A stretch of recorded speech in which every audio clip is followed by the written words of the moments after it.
How the Broncos can upset the Patriots in Sunday's must-win showdown. The New England Patriots have established themselves as the best team in the AFC, and possibly in all of football.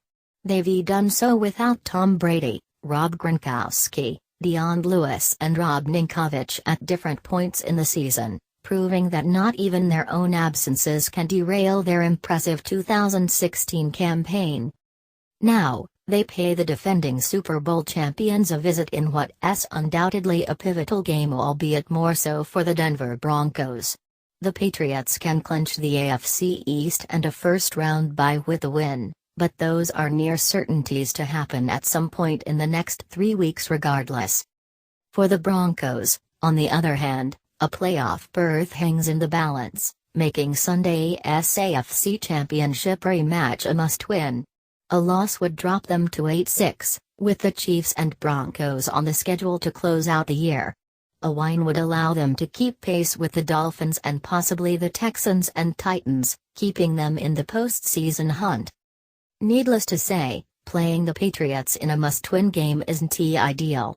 However, the Broncos can send the Pats home to New England with a loss just as they did last year in the postseason. The key is stopping Tom Brady and the offense, which is easier said than done. The most obvious aspect of this game that the Broncos have to take advantage of is Von Miller and DeMarcus Ware getting pressure on Brady. The Patriots' offensive line is much improved since the last time they met, which should make generating pressure more difficult.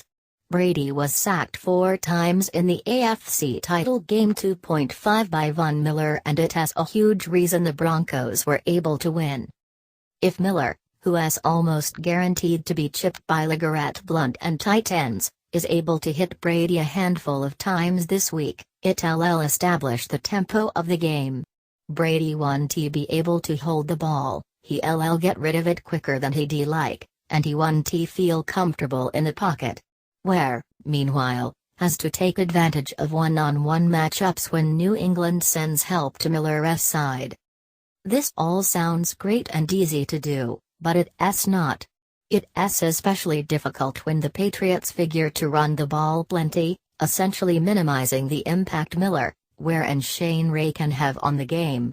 The Patriots are notorious for changing up their game plan dramatically from week to week, throwing it 50 times one game and 25 the next.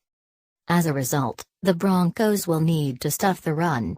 Derek Wolfe, Sylvester Williams and Jared Crick will need to get off their blocks and close up running lanes, forcing the Patriots to throw the ball when behind the sticks.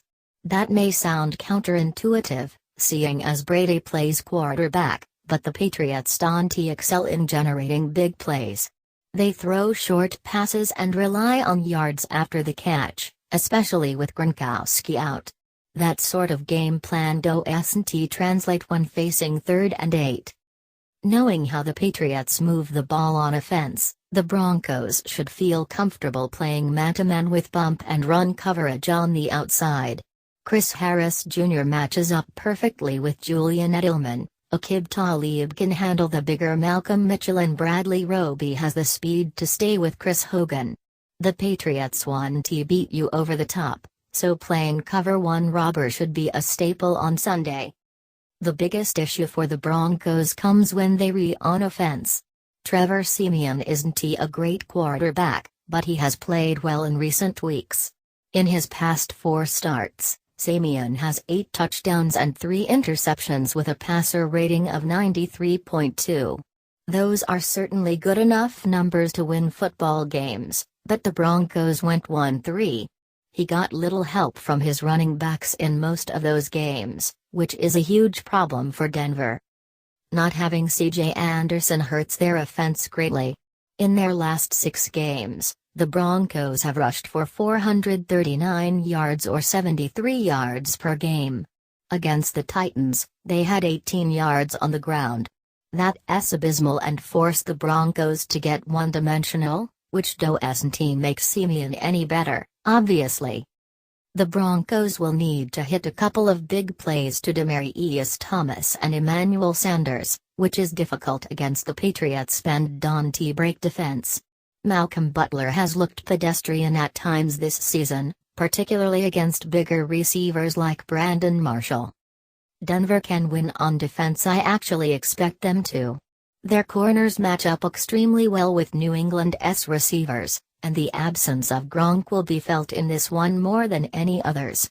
It's on offense that the Broncos need to succeed. They can't afford to become reliant on the passing game, particularly if they get behind early. Hit Brady early and often and establish the tone for the rest of the game. That's Denver's key to winning at home.